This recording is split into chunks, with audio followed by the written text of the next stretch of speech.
제가 대학교 2학년 때 프랑스 파리로 교환학생을 떠나게 됐는데, 와, 프랑스 파리를 경험하니까 너무너무 좋더라고요. 여러분 파리 가보셨나요? 와, 정말 아름다운 도시입니다. 제가 루브르 박물관, 오르세 박물관, 파리에 있는 유명한 박물관들을 다 다녀보고 또 여러 궁전들을 다녀가면서, 야, 정말 아름다운 세상이다, 정말 아름다운 나라가 있구나, 이런 것들을 경험하게 됐습니다. 그런데 제가 기숙사에서 어느 날 문득 갑자기 이런 생각이 든 거예요. 나는 왜 존재하지? 여러분, 프랑스 그 파리에서 갑자기 그런 생각에 사로잡히게 되는데, 이 아름다운 것들이 하나도 보이지 않게 되고, 이제 나는 왜 존재하지? 나는 무엇을 위해 살지? 나는 죽으면 어떻게 되지? 이러한 인생의 근본적인 질문들이 제 안에 막 떠오르기 시작하는 거예요. 그러면서 이제 세상의 아름다운 것들이 보이지 않고 이 생각에서 헤어나올 수가 없는 거예요. 교수님에게도 또 친구들에게 물어봐도 아무도 저의 질문에 대답을 해줄 수 있는 사람이 한 명도 없었습니다. 여러분은 왜 살아가고 계십니까? 여러분은 왜 존재하세요? 여러분, 우리가 죽은 이후에는 어떻게 될까요? 많은 사람들이 이 근본적인 질문에 대답을 못하기 때문에 인생을 방황하고 헤매며 살아가고 있습니다. 저도 계속해서 그런 고민 속에 살아가 있는데, 제가 예수님을 인격적으로 만나고 나서 저의 인생의 목적과 이유를 발견하게 됐어요. 아, 나는 하나님의 나라와 하나님의 뜻을 위해서 살아가는구나. 할렐루야. 여러분, 우리에게도 미션이 있습니다. 하나님께서 우리 여기에 있는 개개인 한 사람 한 사람을 그냥 여기에 우연히 띡 태어난 것이 아니라, 그냥 어쩌다가 엄마 아빠를 통해서 우리가 이 땅에 나온 것이 아니라, 하나님께서는 나를 향한 분명한 목적을 가지고 계십니다. 할렐루야. 따라해볼까요? 하나님은 나를 향한 분명한 목적을 가지고 계시다.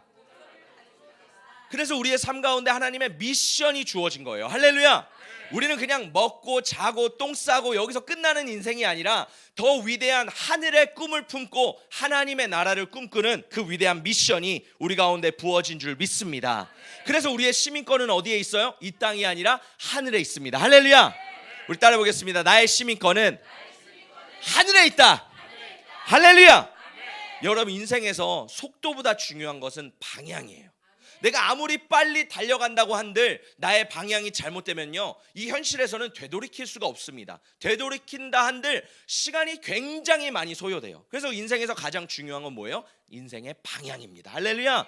그 방향을 누가 인도하세요? 예수 그리스도. 길이요 진리요 생명 되신 그 예수님께서 나의 인생의 방향을 인도하시는 줄 믿습니다.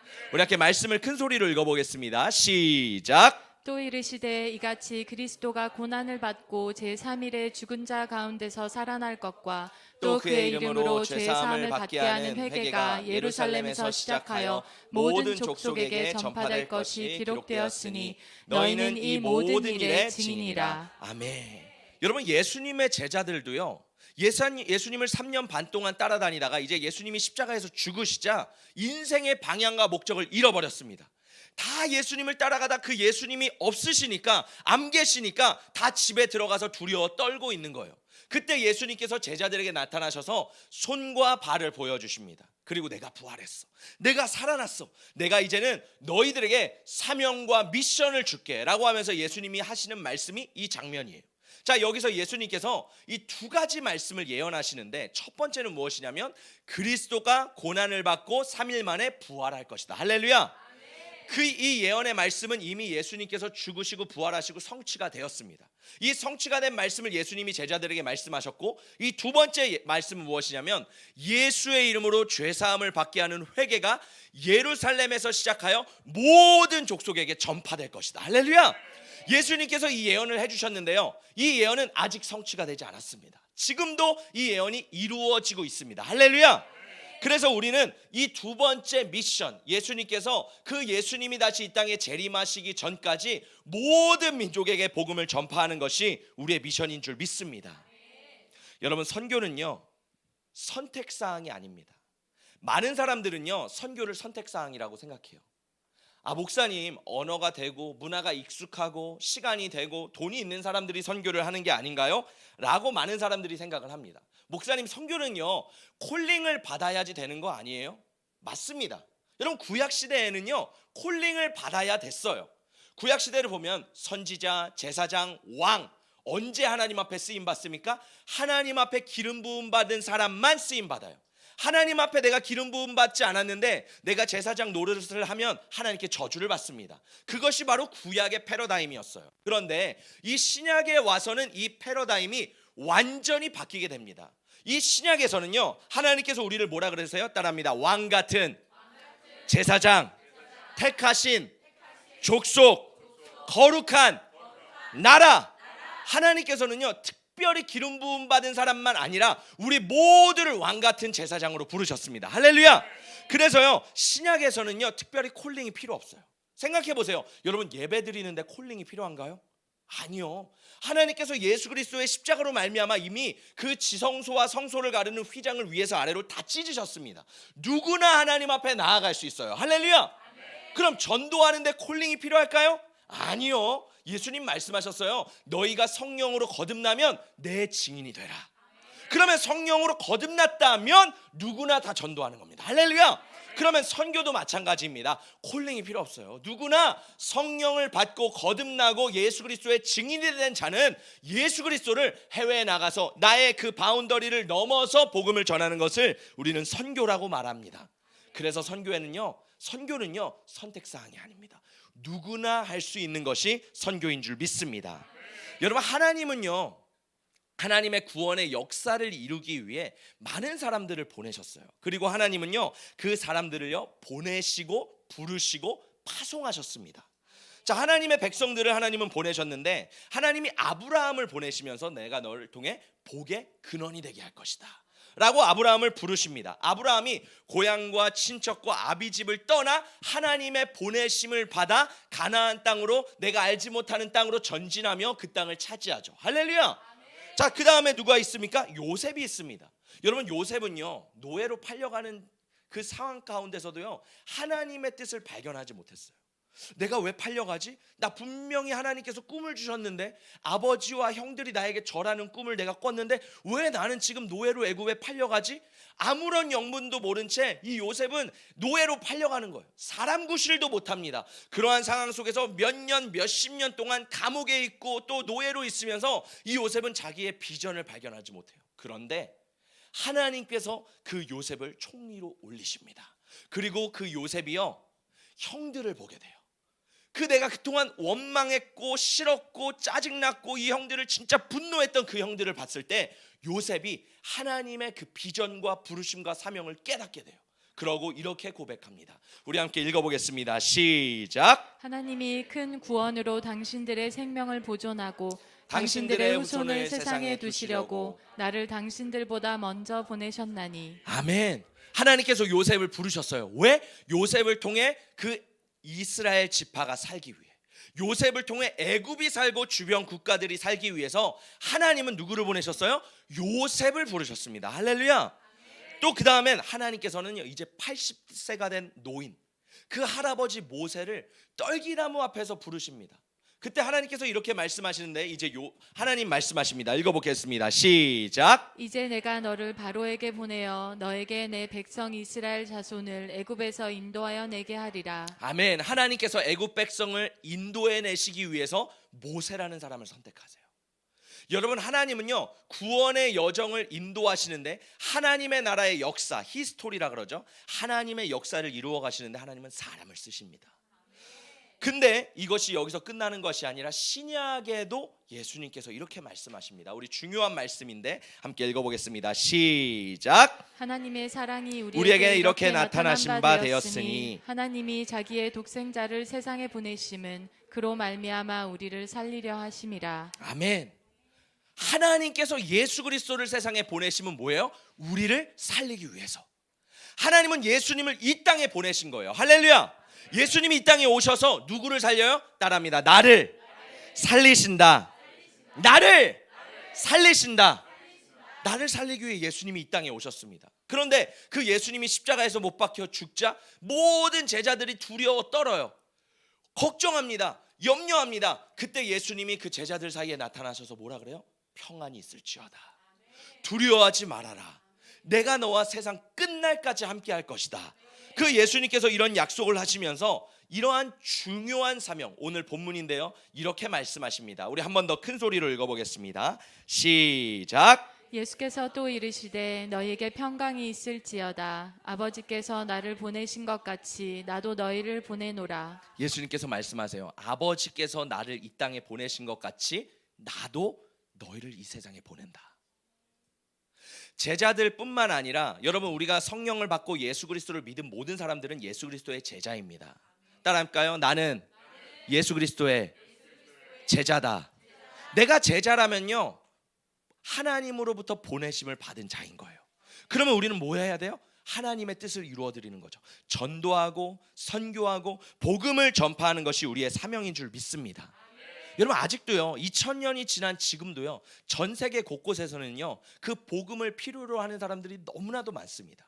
많은 사람들이 선교를 나가면 그렇게 말해요. 아니, 목사님, 지금 우리나라에도 가난하고 힘들고 어려운 사람이 있는데 왜 굳이 외국으로 나가서 전도를 하십니까? 여러분, 근데요, 하나님의 뜻을 알아야 돼요.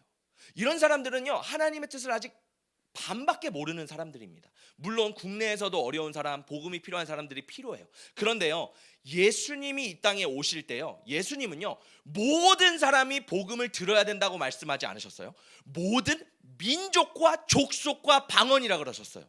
그러니까요, 우리는요, 하나님이 보시는 그 세상을 봐야 되는데 하나님은요, 그 족속을 보신다라는 거예요. 그 조슈아 프로젝트라는 미국의 어느 한 단체가 있는데요, 여기는요, 이제 미전도 종족을 조사하는 그런 단체입니다. 여기서 이런 조사를 했어요. 자, 전 세계에요 17,316개의 종족이 있다고 합니다. 예를 들어볼까요? 필리핀에만요 200개의 종족이 있대요. 그러니까 필리핀은 한 나라잖아요. 근데 필리핀이라는 한 국가의 언어와 그 종족이 다른 사람들이 200개가 넘는데요. 그러면요, 제가 더 신기한 걸 봤는데요, 여러분, 파푸아 뉴기니라는 섬 아시죠? 파푸아 뉴기니 되게 작은 섬이잖아요. 그 작은 섬에 몇 개의 종족이 있을까요? 884개. 제가 깜짝 놀랐어요. 이걸 보고 진짜 맞나 계속 인터넷을 찾아봤어요. 파푸아 뉴기니라는 작은 섬에 884개의 종족이 있대요. 그러면 예수님 보시는 사람의 그 단위는 뭐예요? 종족이라는 거예요. 그 종족 가운데 복음이, 모든 종족에게 복음이 전해지면 예수님이 그때 이 땅에 오신대요. 할렐루야. 필리핀에도 200개가 있대요. 그러면 우리는 그 200개 모든 사람들이 거기에 복음을 전해야 되는 거예요. 그제서야 예수님이 오신대요. 그러면 전 세계에 몇 개의 종족이 있어요? 17,316개. 그 중에서 지금 아직도 복음을 전해 듣지 못한 종족이요 7,282개랍니다. 아직도 전 세계의 42.5%가요 복음을 듣지 못했대요. 여러분, 우리는 지금 이러한 시대적 흐름 속에서 살아가고 있습니다. 중요한 건 뭐예요? 여러분, 이 복음이요 1907년도 우리나라 평양에 대부흥이 있었습니다. 생각해 보세요. 그런데요, 이 1907년 평양 대부흥의 운동이 있었는데 이 복음이 이 나라 가운데 전파되는데요 2년이 걸렸대요. 이 우리나라의 선교사님들이 들어왔습니다. 교회들이 세워졌습니다. 그런데 1907년 부흥이 확 일어나고선요 2년 내에 대한민국 전국에 교회가 세워졌대요. 근데 여기서 중요한 게 있어요. 이 복음이 막 전해지고 부흥이 일어났는데요, 압록강을 넘어서 중국까지 가지 못했어요. 왜? 종족이 다르기 때문에. 우리나라는 그 대한민국의 종족이고 중국은 또 한족, 여러 종족이 있잖아요. 언어가 다릅니다. 문화가 다르기 때문에요, 이 복음의 장벽이 넘어가지 못한 겁니다. 그래서 중요한 건 뭐예요? 예수님께서 모든 민족에게 복음을 전해야 된다라고 말씀하시는 거예요. 할렐루야. 여러분, 예수님이 우리에게 이렇게 말씀하세요. 너희는 무엇을 먹을까, 무엇을 입을까, 무엇을 마실까 염려하지 마라. 이는 하나님 아버지께서 너희에게 다 아시는 바라. 너희는 먼저 그의 나라와 그의 의를 구하라. 그리하면 이 모든 것을 너희에게 더하시리라. 예수님께서 이런 말씀을 하셨어요. 여러분, 우리 교회가 이제 내일 선교를 출발하는데 저는 참 감사한 게 뭐냐면, 개척을 하면 과연 선교를 갈 수 있을까? 개척교회에서 선교를 간다? 1년 차? 아니, 우리는 심지어 7개월 차인데 선교를 간다? 이거는 말이 안 되는 일입니다. 정말 어려운 일이에요. 그런데요, 하나님께서 우리 교회를 선교하는 교회로 부르셨기 때문에 우리는 이 사명을 감당해야 됩니다. 할렐루야. 그런데요, 생각해 보세요. 이 선교를 가는 멤버들, 팀원들이 있어요. 한번 손 들어볼까요? 누가 가시는지? 이분들이요 돈이 넘쳐나서 선교를 갈까요? 아니요. 시간이 넘쳐날까요? 아니요. 할 일이 없을까요? 아니요. 여기 있는 분들은 정말 시간이 금인 분들입니다. 시간 단위로 움직이는 분들이고, 시간이 너무 중요하고, 또 학생들은 지금 공부할 시기이고, 또 학원 가거나 학교를 가거나 여러 가지 숙제를 해야 되는 친구들도 있을 거예요. 심지어 고3도 있습니다. 얼마나 고3 학생의 마음에 애리면 엄마가 여기 왔겠어요. 우리 딸 잘할 수 있을까? 고3인데 지금 대학교 잘 가야 되는데, 고3인데요 그거 무릅쓰지 않고 오는 거예요. 또 우리 학생들, 우리 성인들도 보시면요, 다 자기의 스케줄을 빼고 재정을 헌신하고 하나님 앞에 어려움 가운데 그렇게 다 나오는 겁니다. 가면요 쉬울까요? 아니요. 오늘 허근혁 집사님이 대표 기도해 주셨는데, 무더위와 싸웁니다. 어려움과 싸웁니다. 또 이와의 전쟁을 우리는 치러야 돼요. 필리핀은 아직도 이가 있대요. 우리 머리 감는 사역을 하는데 지금 다들 두려움에 떨고 있어요. 이가 나한테 튀면 어떡하지? 여러분, 그런 염려와 걱정 가운데 우리는 갑니다. 그런데요, 우리가 단기 선교를 가지 말아야 될 이유를 찾으면요, 수십 개 수백 개 엄청나게 많습니다. 목사님, 저 옛날에 선교 많이 했어요. 목사님, 저는 이가 싫어요. 목사님, 저는요 외국 음식 안 맞아요. 저는요 시차 적응 못해요. 저는 비행기가 트라우마가 있어요. 여러 가지가 이유가 있습니다. 그런데요, 우리가 단기 선교를 하는 단 한 가지가 있어요. 그것은 무엇이냐면, 오늘 말씀대로 하나님께서 예수님을 이 땅에 보내신 것 같이 예수님도 우리를 이 땅에 보내신다라는 겁니다. 할렐루야. 우리는 그 예수님의 말씀을 의지해서 이 땅에 나아가서 복음을 전해야 되는 줄 믿습니다. 여러분, 정말 놀라운 거는요, 하나님의 나라와 하나님의 의를 구하니까 하나님이 채워주기 시작하세요. 나중에 다음 주에 이제 간증을 하실 건데 제가 미리 선포하겠습니다. 어떤 집사님이요, 저도 제 아내한테 들었는데 간증이 넘쳐난다는 거예요. 좀 여러 가지 어려움이 있었습니다. 선교를 가는데도 힘듦이 있었어요. 그런데요, 주변에서 여러 사람들이 헌신해 주시고 도와주시면서 막 재정이 매일매일 넘치는 그런 축복을 경험하게 되는 거예요. 마치 사르밧 가부가 그 그릇을 준비할 때 하나님께서 그릇에 기름을 계속 채워주시는 것처럼, 이렇게 하나님 앞에 내가 순종하고 따라갈 때 하나님은 우리 삶 가운데 놀랍게 역사하시는 줄 믿습니다.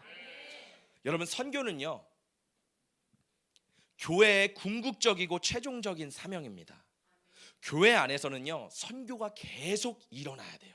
왜? 여러분, 물이요 고여 있으면요 썩게 됩니다.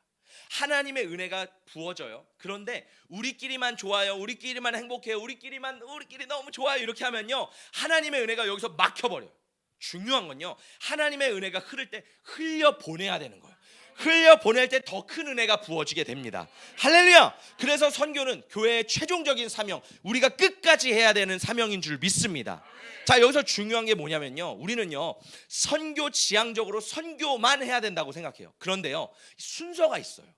선교를 하기 위해서는요 교회가 복음 위에 온전히 서 있어야 됩니다. 교회가 튼튼하게 말씀 위에 서 있어야 되는 거예요. 성령 안에 충만해야 되고요, 성숙한 그리스도인들이 훈련되고 일어나면요 당연히 그 다음 단계로 우리가 바라보는 게 뭐예요? 선교. 그런데 선교만 중시한다, 선교만 나아간다라고 하면요 복음이 기초되지 않으면 1년 2년 하다 보면 다 지치고 끝납니다.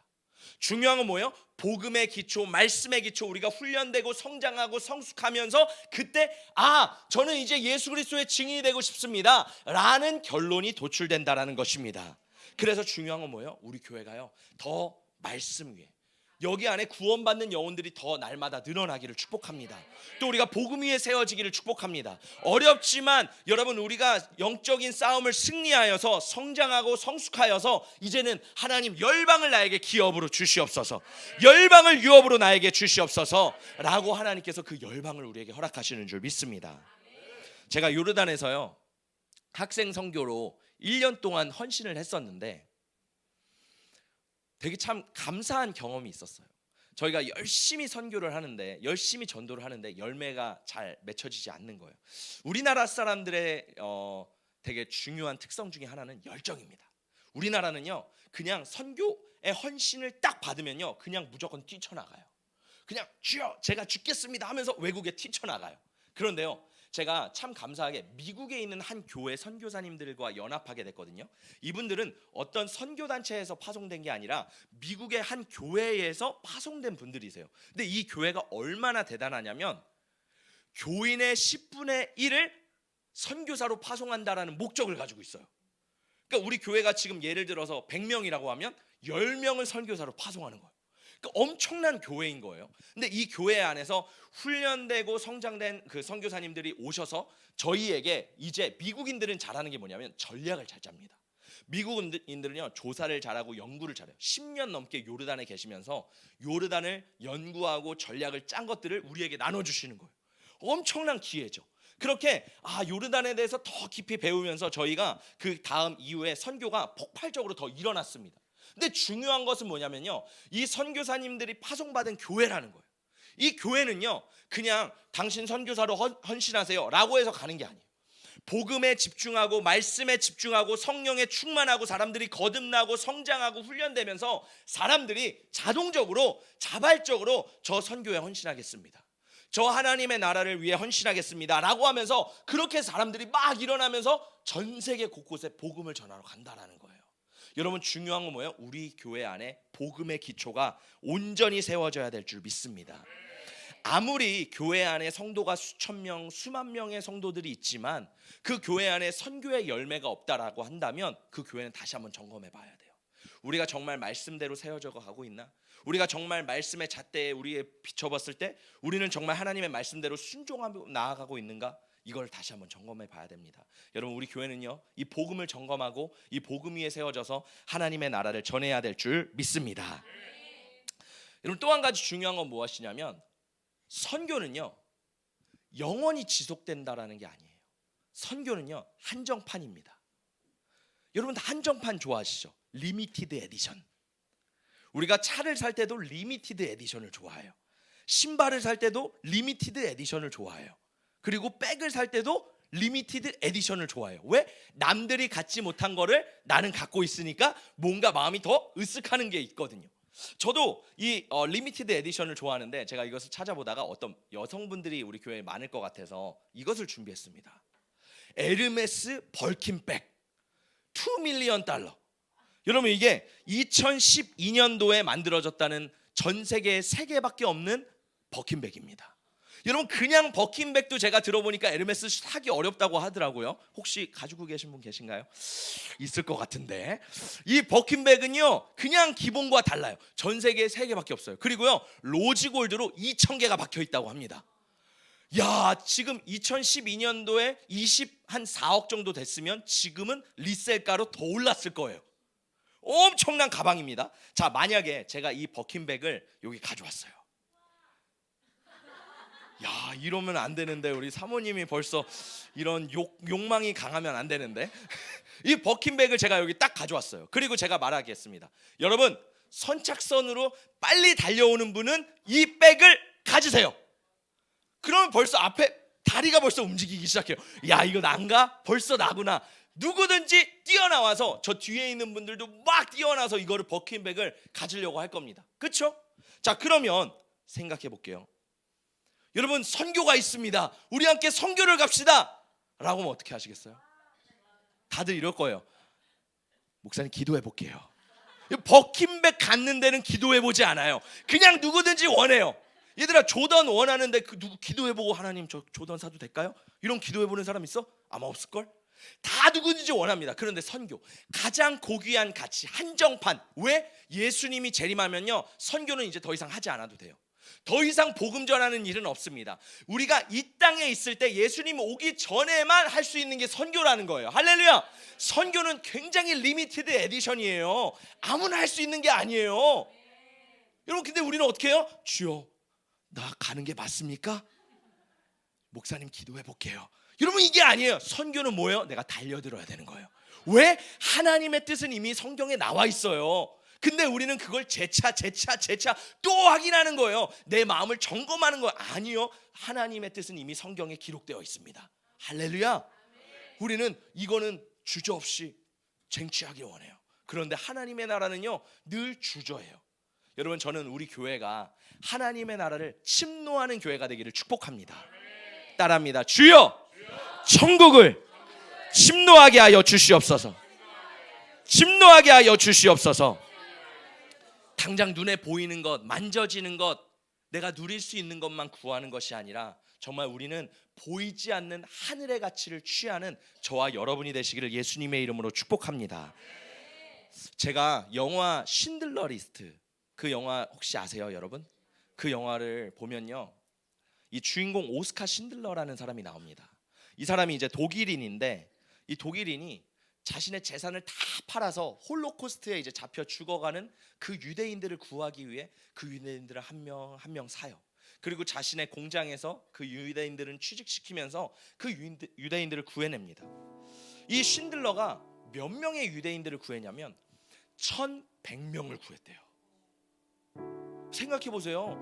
독일 나치 정권입니다. 그 어려운 시대에 자신의 재산을 하나하나 팔면서 유대인 1100명을 구했어요. 엄청난 일이죠. 유대인들이 너무 감사해서요, 자신의 금리를 빼가지고 반지를 만들어서 신들러에게 줬다고 합니다. 너무 감사합니다. 근데 반지에 한 글귀가 써 있었대요. 한 사람을 구함은 세상을 구함이라. 한 사람을 구함은 세상을 구함이라. 이 글귀가 반지 안에 딱 써 있는 거예요. 근데 그 반지를 받아든 신들러가요, 울기 시작했답니다. 오열을 하면서 울기 시작하는데 이렇게 고백했대요. 내가 돈을 좀 더 벌었다라면 유대인들을 더 살릴 수 있었을 텐데, 좀 더 구할 수 있었을 텐데 나는 너무 많은 돈을 허비해버렸어. 나는 이 일을 충분히 만족하게 수행하지 못했어. 내 차를 팔았다면 10명의 유대인들을 더 구할 수 있을 텐데, 내가 그 히틀러에게 나치당에 맹세했을 때 받았던 그 금배지를 팔았더라면 2명을 더 구했을 텐데 내가 하지 않았어. 아니, 내가 하지 못했어. 나는 실패했어. 나는 더 많은 유대인들을 구했을 수 있었을 텐데. 이렇게 하면서 이 신들러가 울며 좌절하며 오열을 하는 장면들이 나옵니다. 여러분, 우리가 천국에 가면 남는 게 무엇일까요? 천국에 가면 후회가 없겠죠. 그러나 한 가지를 후회한다면 무엇일까요? 우리의 가족, 우리 주변에 있는 사람들, 또 아니면 하나님의 말씀에 순종해서 이제는 세계로 나가서 복음을 전하는 일들, 그것들이 가장 기억되지 않을까요? 내가 이 땅에 있을 때 아빠를 위해, 엄마를 위해, 우리 가족을 위해, 우리 이웃을 위해 한 번이라도 더 기도해봤으면, 내가 이 영혼을 위해 한 번이라도 울었으면 내가 후회함이 없었을 텐데. 여러분, 나사로 이야기 아시죠? 나사로 이야기에서 부자와 거지 나사로가 있습니다. 부자가 먼저 죽고 지옥에 가게 되죠. 나사로는 죽고서 어디로 가요? 천국에 갑니다. 그때요, 이 부자가 아브라함에게 이렇게 말합니다. 아브라함이요, 아브라함이요, 이 땅에 있는 내 가족들이 있습니다. 영혼들이 있습니다. 이 영혼들에게 내가 한 번만 가서 복음을 전하게 해주세요. 근데 아브라함이 뭐라 그래요? 갈 수가 없다. 그들은 복음을 들어도 듣지 않을 거다. 여러분, 우리가 이 땅에서 정말 중요한 건 뭐예요? 영혼을 남기는 일입니다. 열매를 남기는 일입니다.